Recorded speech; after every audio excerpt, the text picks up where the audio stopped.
I would have lived in peace. But my enemies brought me war. Do you ever read a book and feel it rearranging like your entire soul? Like it doesn't just want your attention, it wants your loyalty, your fire, your rebellion. Hi, I'm Brittany and welcome back to my channel, Judging by the Cover. In today's video, I'm kicking off a 5-episode arc on the first 3 books in Pierce Brown's Red Rising series. Today, we're tackling book 1 in its entirety, starting in the mines of Mars and ending on a battlefield soaked in blood, ambition, and betrayal. Now, if you're unfamiliar with my channel, I post new videos every Monday and Saturday. If you haven't yet, please like and subscribe. You can also hit that notification bell to be notified whenever I post new bookish content. You can also check me out on Instagram and TikTok, both linked in the description below. Now, with that out of the way, let's dive into Red Rising, the first book in the Red Rising series. So Red Rising at its core asks what happens when a slave becomes a symbol, when justice wears the mask of vengeance, and when the only way to break the system is to become the very thing you hate. Grab your sling blade, let's rise. So first off, if you haven't read the first book, Red Rising, please just hit the pause button and come back to this later because this is going to be full of spoilers. Okay, that's your warning. So let's dive into a quick reading recap if it's been a while since you read this book. Red Rising opens in the dark underground tunnels of Mars, where we meet Darrow, a 16-year-old helldiver of the Lykos clan. He is a Red, the lowest caste in a very rigid, color-coded society. Reds are told that they are humanity's pioneers, sacrificing themselves beneath the surface to prepare Mars for future settlers. Darrow believes this, along with every other person that he lives with. He believes in hard work, family, and the dream of a better tomorrow. But that dream, it's a lie. The surface of Mars has actually been colonized for hundreds of years. The Golds, humanity's ruling elite, live in luxury, while Reds, like Darrow, are kept in the dark, enslaved by a centuries-old deception. When Darrow's wife, Io, dares to sing a forbidden song of rebellion and challenges this reality, she is publicly executed. Her death shatters Darrow's entire world, and it becomes the spark that ignites his whole transformation. He's taken in by a group of rebels called the Sons of Ares. They don't want Darrow to just resist. They want him to become their weapon. Through illegal tech and body carving surgery, they physically and mentally transform him into a Gold. Not just in appearance, though, but in mindset. They teach him how to walk, talk, fight, and manipulate like the very people who have opposed him. Then they drop him in the Institute. The Institute, officially a prestigious military school, is anything but. It's a brutal survival arena designed to test the strength of the Gold's nobility's children. Imagine Hunger Games meets Lord of the Flies with a Roman war campaign twist. Students are divided into houses. You have Mars, Jupiter, Minerva, and others, and they each are meant to represent a different aspect of leadership. But what they're really learning is how to dominate. Darrow is chosen for House Mars, and in the moment he steps in, it's war. Literal war. Students enslave, betray, and even kill each other, all under the watchful eyes of proctors, elite Golds who are looking for future leaders. It's horrific, but Darrow doesn't just play the game. He breaks it. He learns how to wield violence, but more importantly, how to wield people. He forms alliances with unlikely figures. We have Mustang, the clever and strategic daughter of the arch-governor of Mars, who hides her true identity. Severo, the small but fiercely loyal outcast who leads the Howlers, a band of rebel students. And even Rogue, who seems too perfect to trust. He outmaneuvers Cassius, the grief-stricken son of the Bellona family, and the sadistic Titus. Darrow leads House Mars through a chaotic collapse of its leadership, and then begins absorbing other houses into his growing force. By the end of the book, Darrow has united the fractured student factions under his command.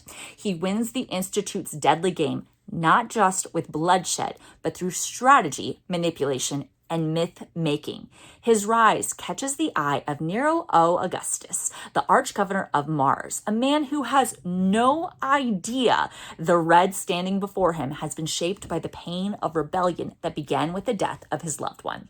Darrow has risen, but he's still a red, wearing a mask of lies. As he inches closer to power, the truth becomes harder to see, harder to remember who he truly is and why he started this fight in the first place.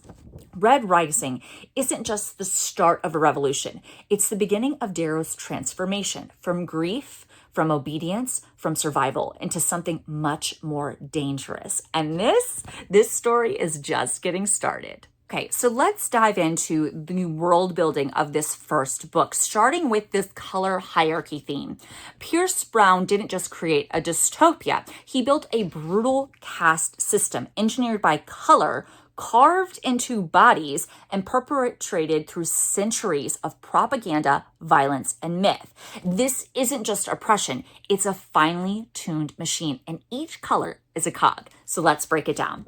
At the top of the hierarchy, we have the golds, the rulers, the gods of this world. They are taller, stronger, and genetically engineered for dominance. Raised to believe in their inherent superiority, they're not just tyrants, they are trained to see themselves as superior by design. But Red Rising doesn't just show the golds as cruel, one-dimensional villains. We meet golds like Mustang, who are intelligent, strategic, and deeply complex, and Cassius, who's proud and honorable, but shaped by the brutal, uncompromising code of gold hierarchy. And then there's the Jackal, the sociopathic son of the arch-governor who embodies the most twisted extremes of gold ideology. Every gold is indoctrinated with a belief in duty, glory, and the pyramid, a system that convinces them that the world is perfect because everyone serves their designed. Next are the silvers, the financiers, the money handlers. We don't see much of them in this first book, Red Rising, but they do control the flow of wealth. They might not have the flash of the golds, but their power lies in their ability to keep the system running with financial control. Greens are the programmers and the tech specialists. Yellows are doctors and scientists.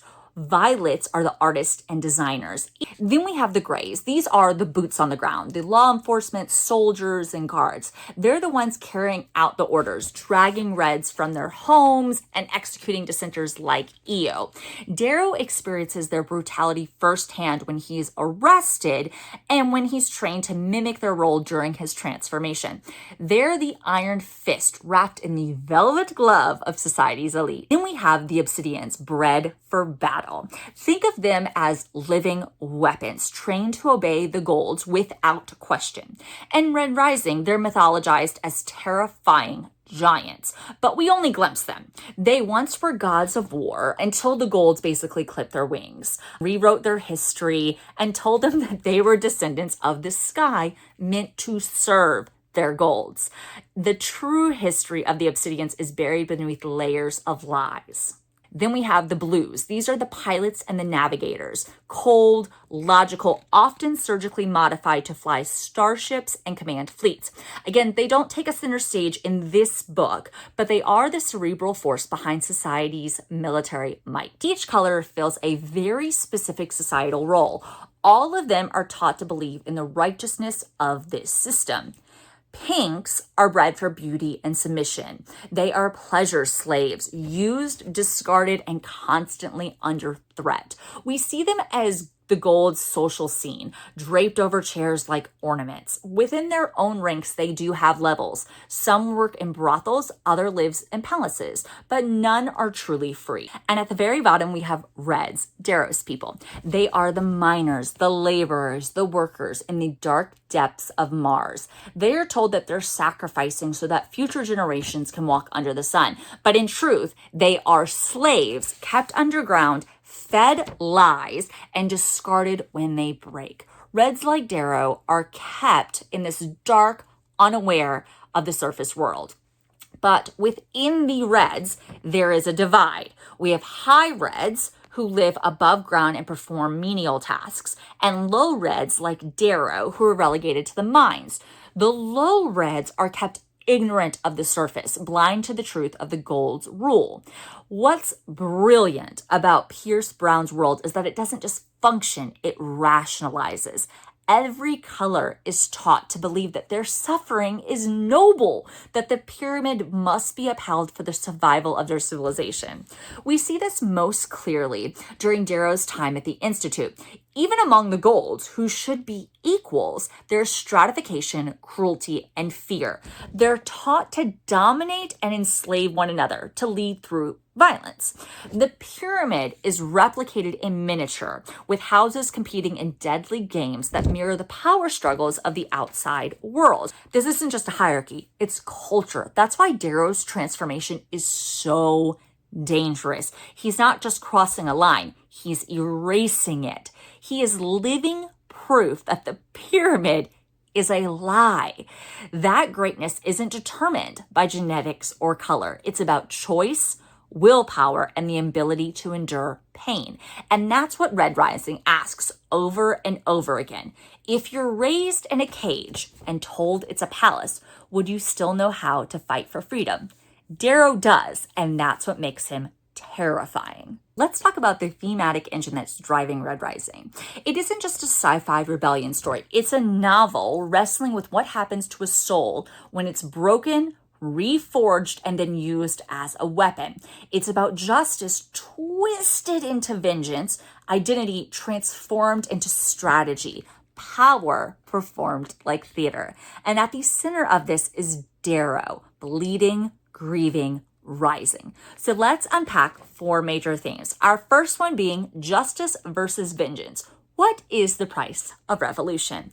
So when Io dies, she doesn't ask Darrow to burn the world. She asks him to create a better one. And yet, her death is the match that lights the fuse. Darrow joins the son of Ares, not out of hope, but out of fury. He doesn't rise for justice. He rises to make the people who took her from him pay. That distinction matters.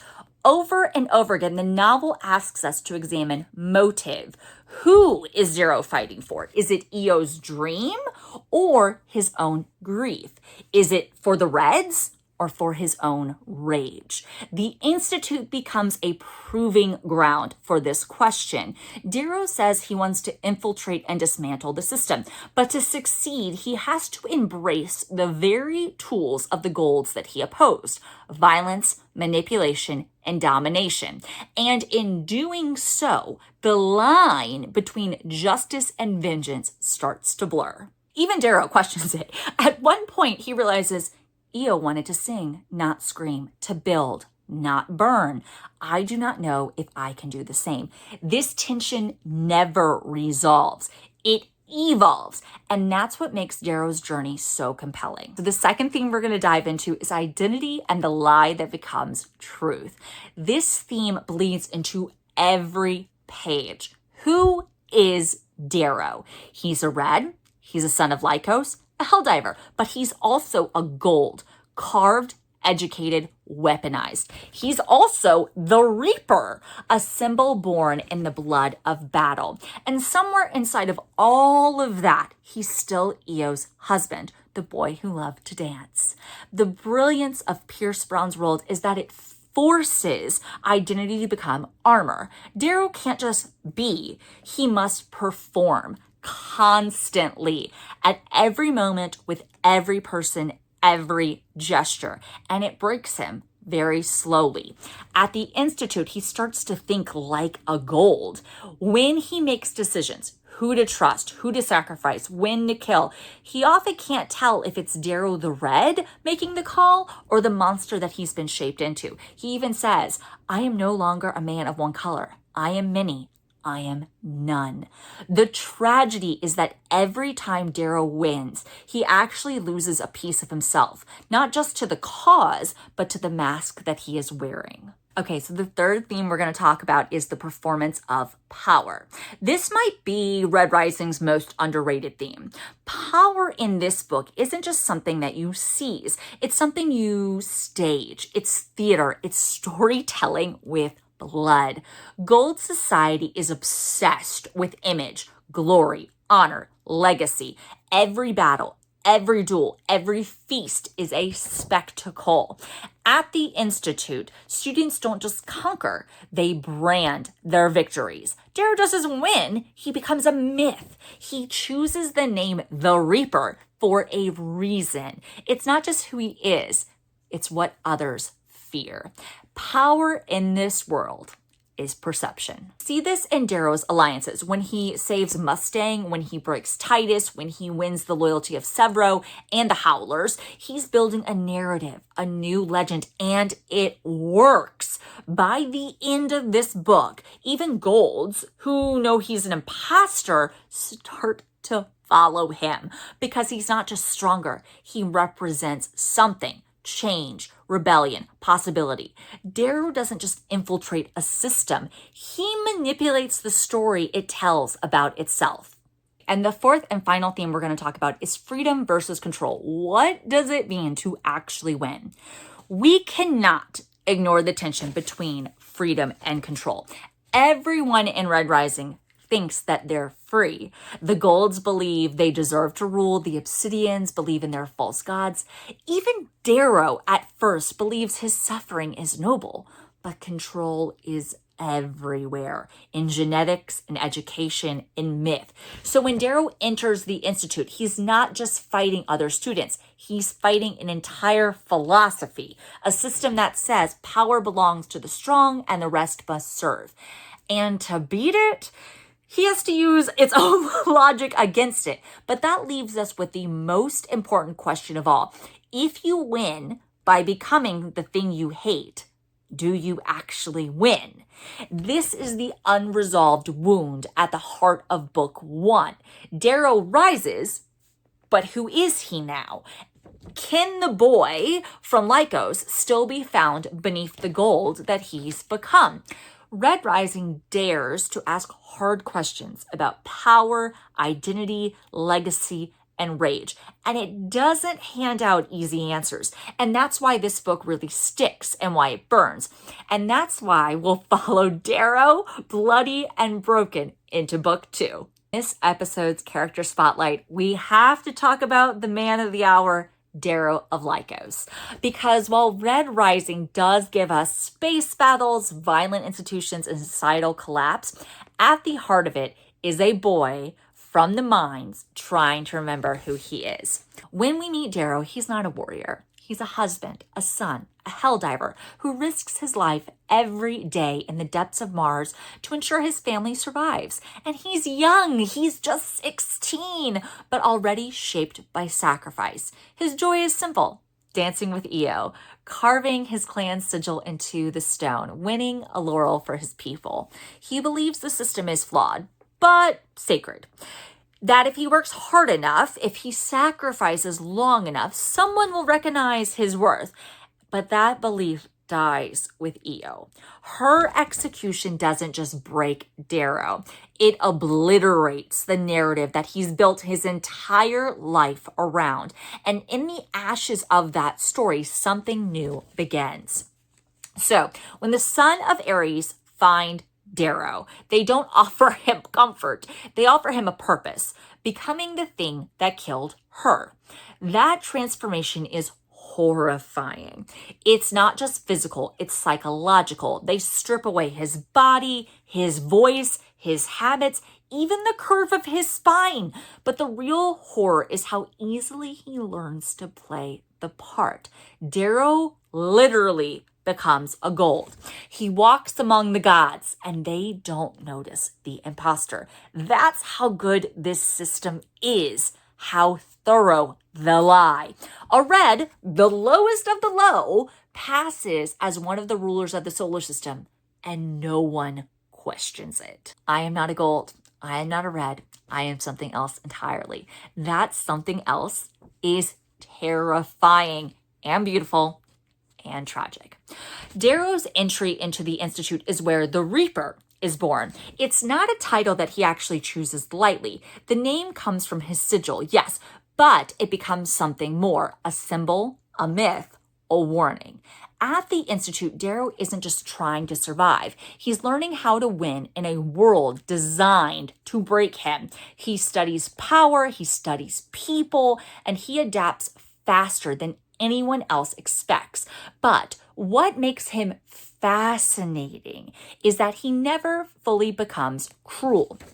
Yes, he does manipulate, he does kill, and he stages a campaign of psychological warfare that dismantles his enemies. But even as he plays the game of gods, he's still thinking about justice, about fairness, about who deserves to lead. You can see that in this quote when he says, "I would not have ruled through fear. I would have not made slaves. I would have learned names." And that's what's starting to set him apart. Not his strength or even his intelligence, but his humanity. He remembers the names of the broken, the forgotten. He remembers what it's like to be powerless. And that memory keeps him from becoming a monster. Usually. Darrow's growth isn't solitary. His relationships actually do shape him a lot in this book. So the first one is with Mustang. This one is perhaps the most important. She's his equal in every way. She's strategic, she's brave, and deeply principled. Their bond is built on respect before romance. She challenges him, teaches him how to lead without cruelty. She reminds him of what leadership could look like. Then you have Severo. Severo is loyalty personified. Wild, grotesque, and hilarious, Severo is the only one who sees Darrow as something more than a mask. He follows Darrow not because he's the strongest, but because he believes in the idea of him, and that is huge. Cassius is the rivalry that will haunt him. They start as friends, brothers even. And when Darrow kills Cassius's brother, Julian, the fracture really becomes irreparable. Their dynamic reflects Darrow's internal war, honor versus necessity, friendship versus survival. Cassius is going to be that mirror held up to the cost of Darrow's mission. And then there's the Jackal, cold, calculated evil. The son of the arch-governor, a boy who cuts off his own hand to win. Darrow sees in him what could become of him if he lets go of his soul entirely. These relationships are not side plots. They are the plot. They're how we watch Darrow evolve from a boy of instinct and rage into a strategist of terrifyingly clarity. So by the end of Red Rising, Darrow has won. He has conquered the Institute. He has earned the favor of Nero Augustus, the most powerful man on Mars. He has set the stage to climb even higher within the system that he plans to destroy. But what is left of him? The Reaper is a name, a mask, a symbol. But is it Darrow? Is there still a husband inside, a son of Lykos? Again, he says, "I am the son of Ared. I am the husband of Io. I am the Reaper, and I will rise." That declaration, raw, defiant, heartbreaking, sums up who he is in this moment. A contradiction, a weapon made from grief, a soul splintered by rage, a rebel wearing the enemy's face. And that's what makes him one of the most compelling protagonists in modern sci-fi. Darrow doesn't actually know who he is, but he knows who he's not. He's not. And so in this episode's key scene breakdown, we're going to talk about the fall of House Mars. So let's break down one of the most pivotal moments in Red Rising, the fall of House Mars and Darrow's rise to Primus. So on the surface, this moment marks a major turning point in the Institute's brutal war games. But underneath, it's something far deeper. It isn't just about winning a title. It's about Darrow stepping into the full force of this Reaper persona. It's about transformation, tactically, emotionally, symbolically. By the time this moment arrives, House of Mars is in chaos. Titus, the violent would-be tyrant, has already been overthrown by Darrow, and that in itself is monumental. A red dismantling a gold who has become a threat to both power and humanity. Darrow doesn't just kill Titus, he exposes him for what he is, a beast wearing the armor of leadership. But what replaces the beast? And that's the question hanging in the air as Darrow moves through the fractured remains of House Mars. Mustang is left, Severo watches him from the shadows, and the house is rudderless. The Proctors are watching, and the Jackal's forces are closing in. This is the moment where most would consolidate, defend, and survive. But Darrow doesn't do that. He leads. What's brilliant about this scene is how little of it actually involves brute force. Yes, Darrow can fight. He's proven that. But what elevates this moment is that he wins with his mind. He studies his enemy. He learns their rhythms. He understands the terrain. Darrow uses House Mars's internal weaknesses against them, turning division into opportunity. He outmaneuvers the Jackal, not just tactically, but psychologically. The Jackal plays to dominate, but Darrow plays to inspire. And that's the real difference here. And when the time comes to strike, Darrow doesn't just charge in alone. He moves like a general, coordinating attacks, building trust, knowing when to step back and let others shine. And this is where his bond with Mustang starts to crystallize. She sees what type of leader he could be, not just a conqueror, but a builder. And then Pax dies. Let's pause here because Pax Telemanes is a towering, gentle force of loyalty and principle. He is a gold, yes, but he's also good. He believes in honor. He follows Darrow not just because of his power, but because he believes in Darrow's justice. So when Pax falls, it is a gut punch, not just to the characters, but to the reader. It's a sacrifice that echoes, and it marks a moment when Darrow has to decide, is this victory still worth it? He could have folded. Let grief take him. Let revenge hollow him out. But instead, he absorbs the pain and moves forward because he knows the system that killed Pax will kill millions more if it isn't broken. That moment doesn't make him colder. It makes him sharper. When Darrow takes command of House Mars, it's not just a tactical win, it's a narrative one. He doesn't just declare himself Primus, he earns it with blood, intellect, and empathy. Mustang, Severo, even the remnants of the fractured houses, they begin to rally. Not just because they're afraid, but because they believe in him and the idea of him. That's what makes this moment so pivotal, because now the Reaper isn't just a symbol, the son of Ares branded on his armor.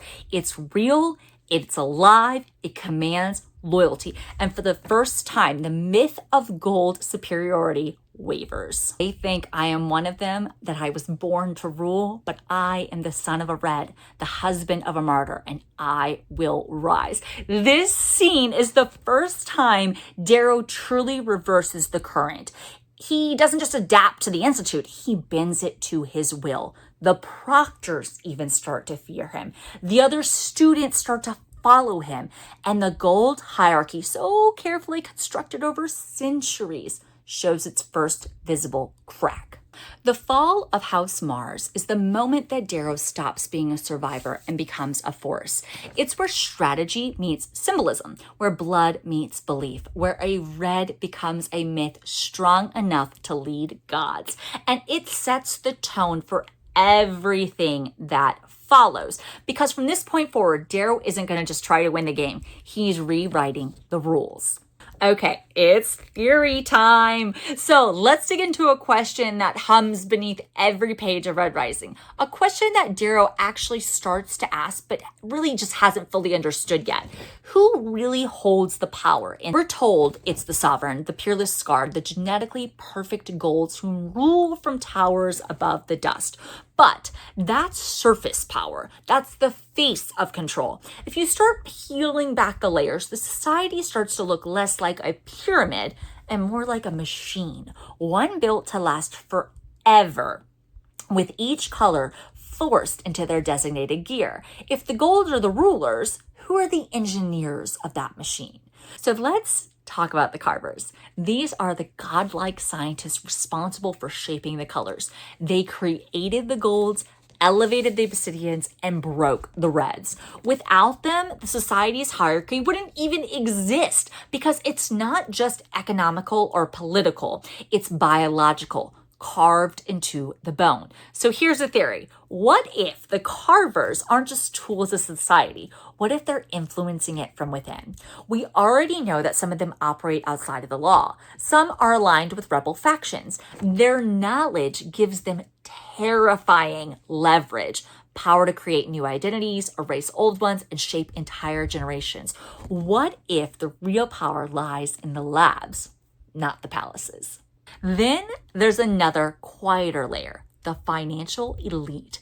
Not every gold wields a razor or commands troops. Some manipulate resources, production, and planetary economics. They're the ones who own the mines that Darrow worked in, the ones who profit off of perpetual inequality. We don't see much of them in the first book, Red Rising, but their influence is felt. They're the ones who benefit from keeping Reds underground, Obsidians loyal, and Browns invisible. And unlike the Institute or the battlefield, their war is cold, silent. There's no glory, just accumulation. If there is a hidden ruling class in society, this might be it. Now, let's talk about the Institute itself. Officially, it's a crucible for training the next generation of peerless Scarred, a proving ground for the best and most brutal of gold youth. But if you step back, it feels more like surveillance, like profiling. It's just not a test, it's a filter. Who can lead, who will rebel, who's dangerous, who's useful. It's not just about victory, it's about loyalty, obedience, and maybe even indoctrination. The proctors watch everything. They interfere, they keep records, they shape outcomes. Could the Institute be less of a school and more of a screening program? Not to train leaders, but to identify threats. And if so, who is reading those reports? Next theory involves the son of Ares. Even the rebellion isn't immune to secrets. The son of Ares claim to fight for justice, for Io, for liberty, but we already see cracks. They remade Darrow into a weapon, not a person. They sent him into the society with little guidance and almost no support. And we're beginning to learn that not everyone in this rebellion agrees on what they're fighting for. Some want vengeance, others want power, and then others just want chaos. So there is this uncomfortable possibility. What if the sons of Ares just a mirror for society, another hierarchy, another machine, one that will expect just as much obedience, just as much sacrifice. And Darrow, he's walking straight into that eye in Golden Sun. Okay, so here's your theory homework, listeners. Think about these three things. Who's actually benefiting from the society shaping the way it is? How much of Darrow's journey is being manipulated behind the scenes by the society and the rebellion? And what if the real enemy isn't a person, but the system itself? Think about the Institute. Think about the carvers. Think about the legacy that Darrow is trying to build. How many of those things were already set in motion before he even ever picked up a sling blade? The deeper we go, the more we realize Darrow's war is bigger than he knows, and the real game hasn't even started yet. If Red Rising is about survival and becoming a symbol, Golden Sun is about what happens after the myth is born. Darrow has climbed the mountain. He's passed the test. He's earned a seat at the table of gold power. But now he has to play the game, and it's bloodier than anything the Institute has prepared him for. So here's what to keep your eyes on as we go into book 2. Number 1, can Darrow stay Darrow? He's going to be surrounded by golds, living among them, leading them. The deeper he goes into their world, the politics, the betrayal, the decadence, the harder it's going to become to remember who he is beneath the mask. Watch for moments where his red instincts clash with gold expectations. Where does this mission end, and where does he begin? The second one, the jackal is not gone. You think we're done with him? Think again. Adria Augustus, aka the Jackal, survived the Institute, and he does not forget. Watch for his return. He's not just a rival, he's the embodiment of cold ambition. And his game is never what it seems. Number 3, Mustang's allegiances. We love her. We can trust her. Can we? Mustang is brilliant, capable, and one of the only people who sees Darrow clearly. She's also, though, the daughter of a political powerhouse. So keep an eye on how her loyalty is tested and how far she's willing to go for her people versus Darrow's mission. There's a moment where trust will crack. You can count on it. And then number 4, war is coming. The Institute was a sandbox. Golden Sun is the real war. This book doesn't just escalate the stakes, it explodes them. Planets, houses, armies, loyalty. Nothing is stable. Nothing is safe. And Darrow has to fight on 1,000 fronts. External enemies, political power plays, and the rebellion that's growing even more fractured by the day. The Rising is no longer a whisper. It's about to become a roar. Number 5, look for the rot beneath the gold. Every system has its weak points. And now that Darrow's inside the upper ranks, he's in a position to find them.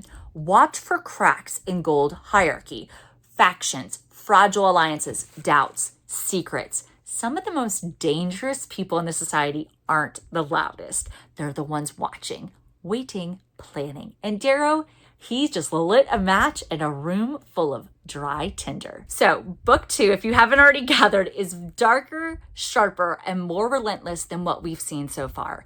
Darrow's story is no longer about rising, it's about ruling, and maybe even tearing down the stars themselves.